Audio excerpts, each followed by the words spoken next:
jo ikke hverken jo pikken jo.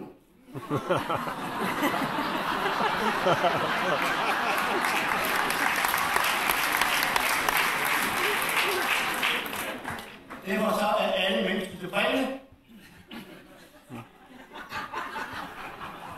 Der er pikken, tænker et og man noget andet. Og det bliver aldrig bedre. Uden ordene. Pikken kan nedlægge arbejde inde i kussen, hvis ejeren bliver ked af det. Og det er jo en god undskyldning. Ja. Pikken kommer for hurtigt, hvis ejeren er utryg i køkkenet. Det er dejligt at sige det. Jeg bliver utryg.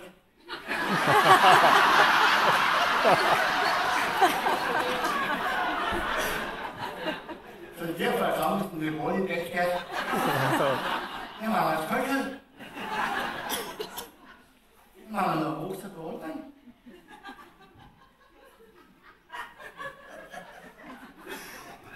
Kvinder er generelt meget dårligt til ros og mænd. Og så tror de bare, at han er noget. Så kvinder roser ikke manden, fordi hun gerne har kontrollen med magten over manden. Men så får hun det omsorg, så får hun pik i røven.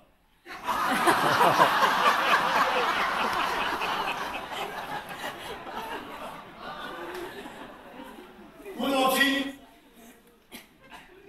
pikken kan give manden gode råd, men det er vel farligt, hvis den har magten. Kusstilbud. Han startede.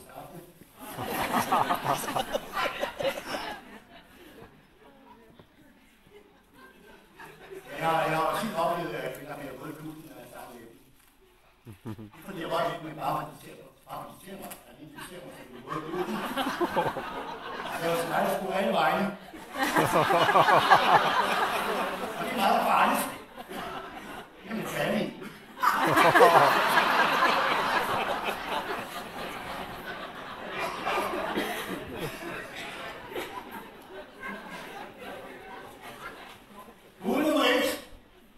Kussen bliver knastør, så er brandfare, når man kommer for sent hjem og for tid i sengen.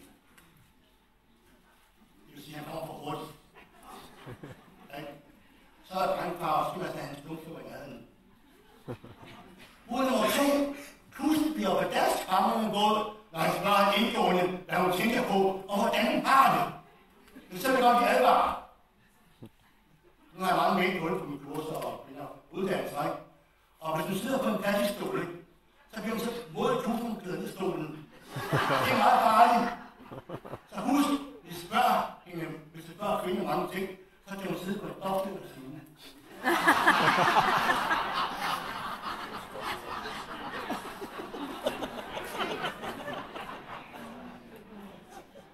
Der er nogle hælebene. Men det er også meget vigtigt, når jeg sådan hører, at en kvinde er tør i kussen. Når hun står, så knærer jeg lidt i kussen.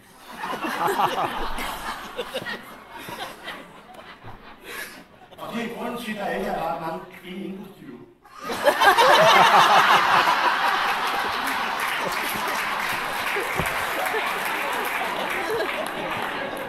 Fordi så får alarmen jo.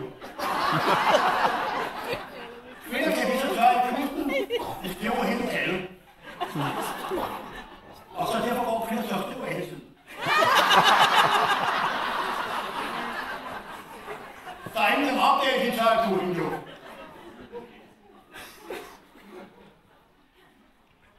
Okay?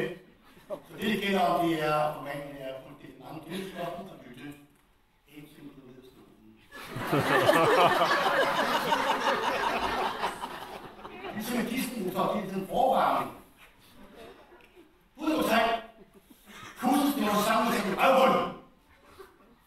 Når man skal respekte for ham. Og derfor skal man på motorryge, når man skal volde. Gerne økologisk. Oliven også godt. Men i hvert fald, nummer 4. Når man ikke vil tjene ofte ud, og bliver gave hver uge, så kan du ikke blive produkter på måneden. Og det er meget vigtigt, at en kvinde får en gave hver uge. Dameblad, i kaffen.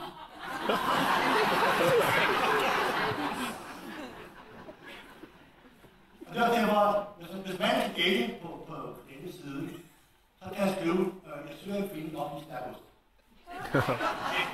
Narkost. Når kvinden ikke inviterer mig op ud og giver en gave hver uge, gider hun til at bruge sig som morgenen. Men mindre bliver stærkost, og det er meget vigtigt.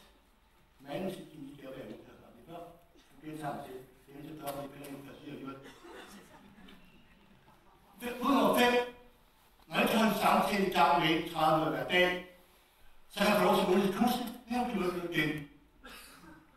Nu mener hun, at det svarer til et bold til kartofler, og det er kun godt, hvis det tager. Ud over 6. Når han glemmer at præsentere, og han sin negle og højbød sit pikhoved, så undgår hans åndelige vejleder, som er klogere end ejermanden. Pikken er altid klogere end ejermanden. Sådan er det bare. Så kvinder, pas det. Forstår det. Det er stille. Hvor dejligt. Det er meget svært at blive. Jeg har mange par i parterapi de sidste 30 år. Og der var sidste par sidste uge. Jeg var oppe og høre telefonen. Hende her, hun er mundtlig. Det ville stoppe i parterapi. Og så sagde jeg til kvinden, du kan tige stille en halv time, og så bliver jeg startet din mand. Hun lød rigtig mange småkager. Hun påstod, at manden var lukket nu. Det er godt. Jeg tror også, at jeg blev lukket, så kom sammen med hende. Så jeg interviewede ham i en halv time. Og han startede om sin far og sin mor, og hvorfor han tager opsat på kvinden, og så videre. Og de elsker højt, altså de var de bedste kærester i verden. 2 børn, 2 piger, 2 hus, eget hus. Og det var en store kærlighed i starten af forholdet. Og så for 3-4 år siden, så kunne man snakke rigtig meget. Når han sagde noget, så siger hun, det kender jeg også godt. En følelse, der faldt. Og så var en grim pige, en grim kvinde i maskinen, der blev forelsket. Så hvad kan jeg blive forelsket i grim kvinde? Jo, hun var god til at lytte. Det er respons, de er udsagn. Han synes, det er meget stort. Så du kan lytte og give respons, det er noget kendt. Så i hans øjne, der er hun meget, meget stort. Og hans kvinde, hendes meget kvindekæreste, er meget grim, hun ligner faktisk en hest.